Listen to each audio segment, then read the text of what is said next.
In this nugget, we're going to discuss how clients can verify that they are connected to the correct server and have confidentiality for their session when the server is using a CA signed certificate. I'd like to chat with you about something very near and dear to my heart, and that is Bitcoin. And I'd like you to imagine that you and I have set up a Bitcoin exchange, and we're going to dedicate this server, server number 1, we'll leave 2 and 3 out of it just for a moment, as our Bitcoin exchange server. Now, there's two big questions that are going to be on our customers' minds. Number 1, when Bob connects to our Bitcoin exchange server, how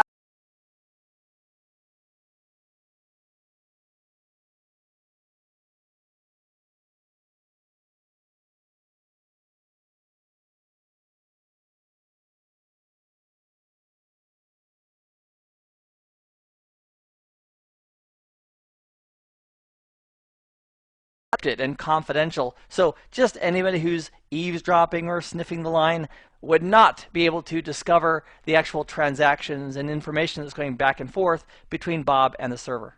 So those are two pretty important goals for any type of a financial or money related server. Now, fortunately, we do have some techniques and tools in place that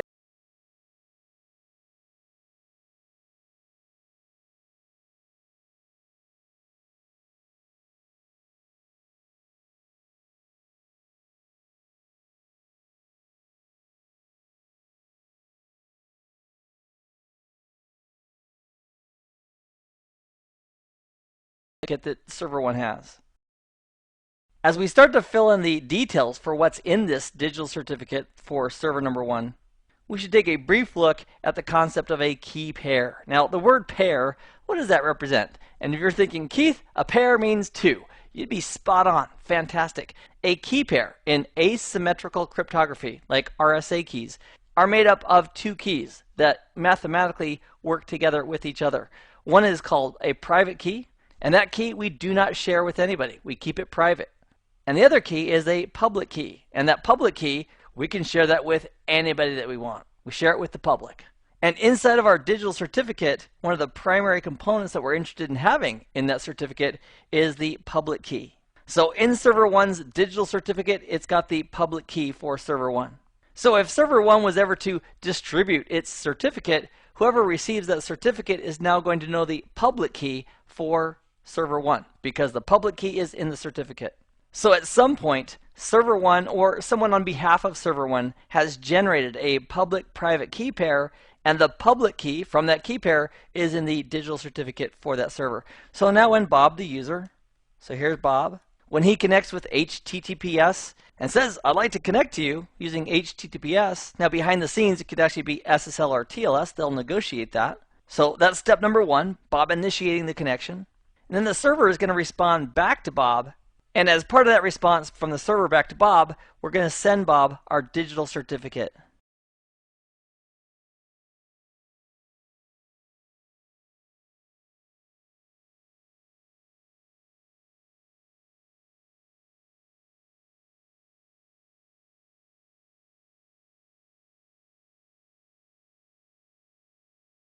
Isn't too incredibly relevant, but the concept is, and that is that Bob is sending over some secret information over to the server. Now, how do we protect that secret information that Bob is sending over? And the answer is, Bob is going to use the server's public key to encrypt.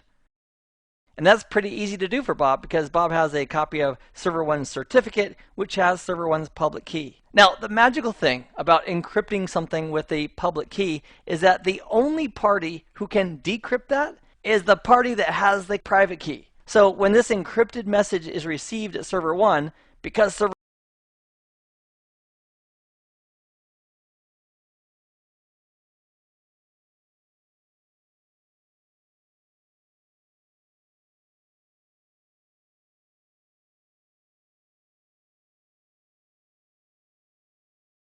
and the session key that they've negotiated and established secretly is going to be using symmetrical encryption, such as RC4 or triple DES. And that would be based on the capabilities of both parties as well as what they finally negotiated to use. So initially, for the establishment of that session key, they're using asymmetrical encryption. Specifically, Bob's using the server's public key. And then once they have a session key established for their SSL/TLS session, they'll be using that session key with a symmetrical encryption algorithm to encrypt all the data back and forth. Now, you might be thinking, well, Keith, that's great for encryption, but what about the authentication piece? How does Bob know he's really talking to the real server 1 and not some other bogus or fake server 1?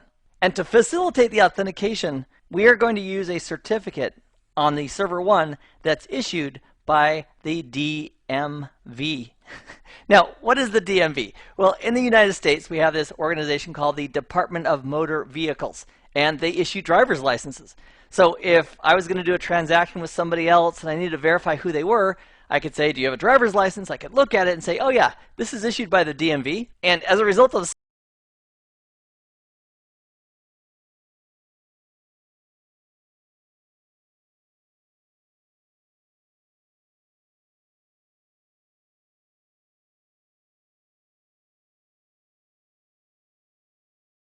and there are lots of certificate authorities out there on the public key infrastructure, such as GoDaddy and VeriSign, that Bob's browser has already been trained to trust.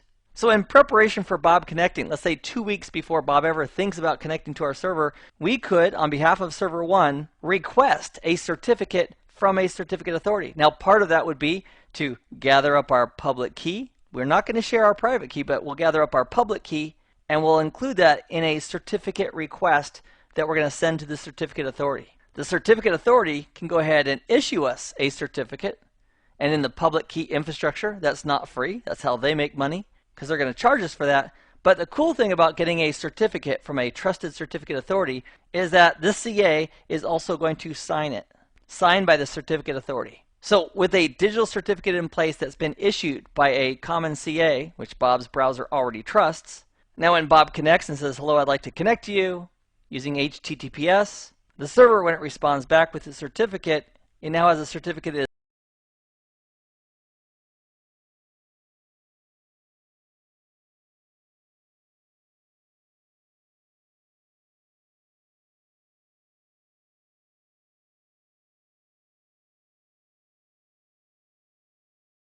is SSL/TLS session.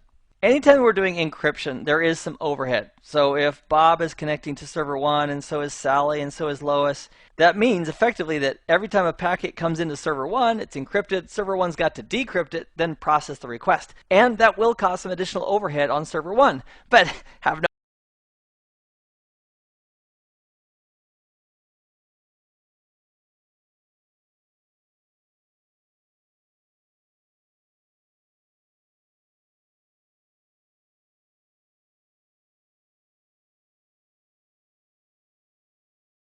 And this is kind of a perfect scenario because we already have a virtual server object on the NetScaler. So when Bob connects and connects to that virtual server, we could have the NetScaler do the SSL/TLS processing.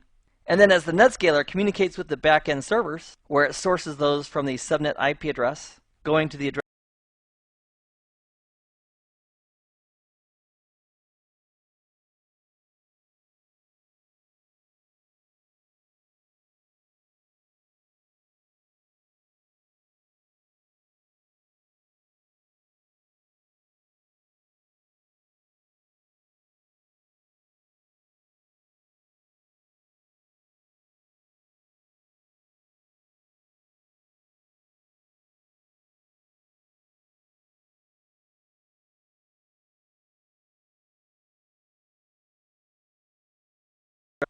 In this nugget, we've discussed how clients can verify that they are connected to the correct server and have confidentiality for their session when the server is using a CA-signed certificate.